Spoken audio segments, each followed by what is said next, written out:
Good morning everybody. आज हम United nation conference on trade and development UNCTAD यानी संयुक्त राष्ट्र व्यापार और विकास सम्मेलन के बारे में चर्चा करेंगे। ब्रेटन वुड्स प्रणाली में अंतर्राष्ट्रीय व्यापार के क्षेत्र में मार्गदर्शक सिद्धांत मुक्त व्यापार और गैर भेदभाव के थे। इससे आईएमएफ और गैट जैसी संस्थाओं का उदय हुआ। एक दशक की आशाओं और आकांक्षाओं के बाद कम विकसित देशों को ज्ञान हुआ कि ये संस्थाएं मुक्त और विस्तृत व्यापार को प्रेरणा देकर मुख्य रूप से विकसित देशों के हितों को पूरा करती थी। कम विकसित देशों को वे बंदी विनिमय प्रणाली के अंतर्गत केवल भुगतान असंतुलनों का समंजन करने के लिए अस्थायी सहायता ही प्रदान करती थी। जो लेस डेवलप्ड कंट्रीज थी उसमें व्यापक असंतोष और निराशा फैल गई। वे पहचान गए कि गैट केवल अमीर लोगों का क्लब था। गैट का कार्यकरण इस मान्यता पर आधारित था कि सभी देश एक समान स्तर से शुरू करते हैं और उन्हें मुक्त व्यापार और गैर भेदभावपूर्ण तरीके से लागू की गई प्रशुल्क रियायतों के आदान प्रदान से समान लाभ प्राप्त होता है। कम विकसित देशों ने शक्तिशाली दलील दी कि वे एक समान स्तर से विकास शुरू नहीं करते। विनिर्मित वस्तुओं के व्यापार के क्षेत्र में वे विकसित देशों के साथ प्रतियोगिता करने में असमर्थ थे। वर्तमान व्यवस्थाएं क्योंकि उनकी प्रमुख समस्याओं जैसे अल्प विकास, भुगतान शेष का निरंतर घाटा, तकनीकी पिछड़ेपन, व्यापार की विपरीत शर्तें और अत्यंत अपर्याप्त सहायता प्रवाह को हल करने के योग्य नहीं थी। इसलिए उनमें परिवर्तन की तीव्र आवश्यकता थी। नियमों में ऐसे परिवर्तन जो उनके लिए बनाई गई नीतियों में शामिल हो।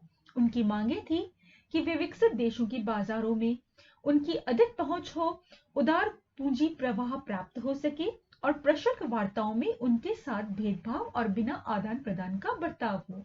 यह आवश्यकता अनुभव की जा रही थी कि एक ऐसे स्वतंत्र संस्था स्थापित की जाए जो कम विकसित देशों की समस्याओं की ओर ध्यान दे और उन्हें हल करने में सहायता करे। दिसंबर 1961 में संयुक्त राष्ट्र महासभा ने 1960 के दशक को विकास का दशक घोषित किया। यह स्वीकार कर लिया गया कि धनी और निर्धन देशों में व्यापार और तकनीकी अंतरालों को पाटने के लिए उपाय करने की आवश्यकता थी।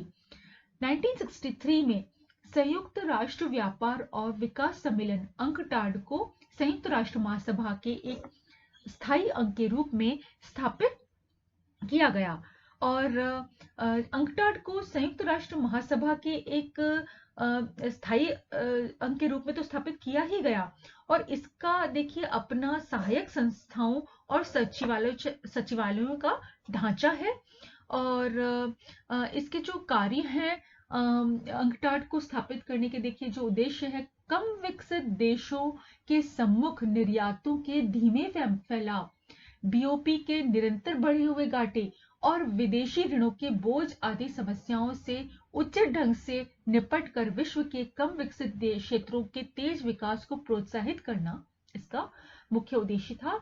और इसके जो कार्य हैं विकसित और कम विकसित देश जिनमें सामाजिक और आर्थिक संगठन भिन्न भिन्न हैं उनके मध्य अंतर्राष्ट्रीय व्यापार को बढ़ावा देना और विशेष रूप से कम विकसित देशों के तेज विकास पर जोर देना। फिर है अंतर्राष्ट्रीय व्यापार और आर्थिक विकास से संबंधित समस्याओं के बारे में नियमों और नीतियों को तैयार करना, इन नियमों और नीतियों को प्रयोग में लाने के लिए प्रस्ताव बनाना और इस उद्देश्य की पूर्ति के लिए उपाय करना। अंतर्राष्ट्रीय व्यापार और आर्थिक विकास से संबंधित संयुक्त राष्ट्र संघ के घेरे में आने वाली अन्य संस्थाओं के क्रियाओं को बढ़ावा देना और उनके समन्वय की समीक्षा करना। संयुक्त राष्ट्र संघ के घोषणा पत्र के अनुच्छेद 7 के अनुसार सरकारों और क्षेत्रीय आर्थिक गुटों की व्यापार संबंधी नीतियों को समन्वित ढंग से चलाने के लिए केंद्र के रूप में कार्य करना, ये सब इसके प्रमुख कार्य हैं। अब अंकटाड की उपलब्धियां क्या क्या हैं? 1964 में अंकटाड की देखिए स्थापना के बाद इस संगठन के उद्देश्यों की प्राप्ति के लिए कई सदस्य देशों में इसकी बैठकें हुई। कई दिशाओं में बहुत महत्वपूर्ण प्रगति की जा सकी है। जैसे अंकटाड की बैठकों ने प्राथमिक उत्पादों की कीमतों के स्थिरीकरण के लिए वस्तुओं के एकीकृत कार्यक्रम का विकास करने में योगदान किया है। अंकटाड बैठकों में किए गए विचार विमर्श के फलस्वरूप अधिमानों की सामान्य सामान्यीकृत प्रणाली जो जनरलाइज्ड सिस्टम ऑफ प्रेफरेंसेस जो है उसकी स्कीमें बनाई गई। यूरोपीय समुदाय, जापान, कनाडा, ऑस्ट्रेलिया और संयुक्त राज्य अमेरिका के ने कम विकसित देशों के लाभ के लिए इन स्कीमों को अपनाया। प्राथमिक उत्पादों की कीमतों को जो सपोर्ट देने के लिए और उन्हें स्थिर रखने के लिए UNCTAD अंतर्राष्ट्रीय बफर स्टॉक समझौते को अस्तित्व में ला सका। UNCTAD की वार्ताओं के परिणाम स्वरूप द्विपक्षीय तथा बहुपक्षीय कीमत क्षतिपूर्ति समझौतों, कोटा समझौतों और अनुबंध समझौतों को क्रियान्वित कर सका। UNCTAD की विभिन्न बैठकों के कारण IMF और यूरोपियन कम्युनिटी के द्वारा क्षतिपूरक वित्त स्कीमों का विकास किया जा सका। UNCTAD ने लगातार विकसित देशों पर इस बात का जोर दिया कि वे विकास सहायता को अपने GNP के 0.7% तक बढ़ा दें। इसकी विभिन्न बैठकों में कम विकसित देशों को टेक्नोलॉजी के अंतरण, उनकी तकनीकी क्षमताओं को सुदृढ़ बनाने और निवेश तथा तकनीकी अंतरण में परस्पर संबंध पैदा करने पर बल दिया गया। अब UNCTAD की कुछ असफलताएं भी रही हैं। There have been some failures of UNCTAD too. 1960 के दशक के आरंभ में संयुक्त राष्ट्र व्यापार और विकास सम्मेलन की स्थापना से कम विकसित देशों में ठीक ही ऊंची आशाएं और आकांक्षाएं पैदा हुई। उन्होंने यह मान लिया कि शायद यह संस्था उनके लिए स्वर्ग के द्वार खोलेगी, परंतु UNCTAD के कार्य बल्कि इसके कार्य न करने से उन देशों में गहरी निराशा की भावना पैदा हो गई। UNCTAD के सदस्य देश नियमित अवधियों के बाद कुछ ऐसी रस्मी क्रियाओं से गुजरते हैं जो बिल्कुल व्यर्थ सिद्ध होती है। इस मंच का प्रयोग विकसित और अल्प विकसित दोनों ने फलदायक सहयोग और भागीदारी बढ़ाने के लिए नहीं, बल्कि तर्क वितर्क करने और एक दूसरे पर दोष लगाने के लिए किया है। विकसित देशों की लगातार कठोर और समझौते न करने के दृष्टिकोण और कम विकसित देशों की बढ़ती हुई कठिनाइयों से विकसित और जो कम विकसित देशों में इतनी गंभीर संदेह पैदा हो गए कि नई अंतर्राष्ट्रीय आर्थिक व्यवस्था की स्थापना की दिशा में किसी विशेष प्रगति की कोई संभावनाएं दिखाई नहीं पड़ती है। फिर UNCTAD ने अपने सामने कुछ ऐसे उद्देश्य रखे थे जिन्हें अब तक वह प्राप्त नहीं कर सका है।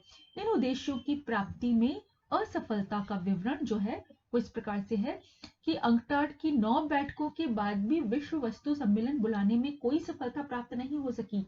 इस पर वार्ता की प्रक्रिया अभी जारी है।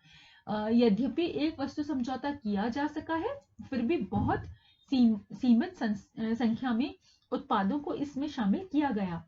प्राथमिक उत्पादों के विकसित देशों की संरक्षित बाजारों तक पहुंच बनाने में अभी भी कई बाधाएं हैं।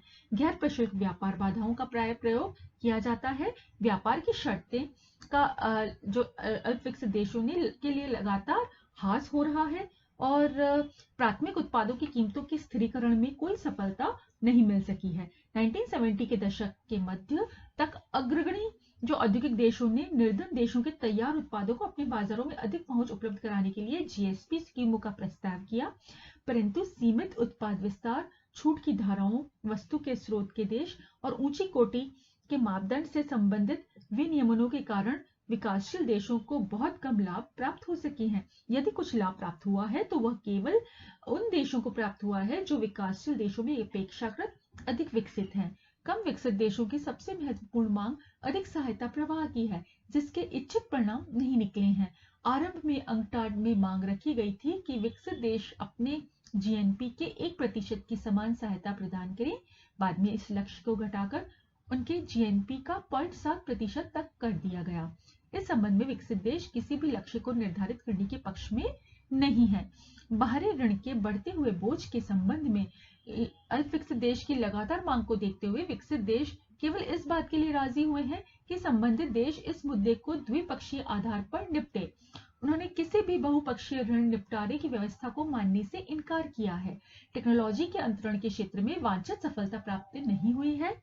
सारी बात इसका तथ्य यह है कि WTO ने व्यापार और प्रशुल्कों के संबंध में पहल को इस संस्था ने छीन लिया है।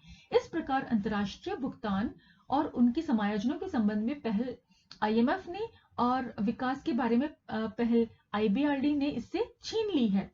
इन परिस्थितियों में UNCTAD केवल एक राजनीतिक सर्कस ही रह गई है, जिसमें आवश्यकता से अधिक बातें की जाती है और ठोस आर्थिक परिणाम प्राप्त नहीं होते हैं। और फरवरी 1992 में अंकटाड जो है 8 बैठक में विचार किए गए। पुनः संगठन के बाद भी यह संस्थान निर्धन देशों के आर्थिक रूपांतरण का प्रभावपूर्ण उपकरण तब तक संभवतः नहीं बन सकती जब तक विकसित देश और जो अल्प विकसित देश के एक दूसरे के प्रति दृष्टिकोण में मूल परिवर्तन नहीं हो जाता और विरोध का स्थान सहयोग और सहभागिदारी नहीं ले लेते। Thank you.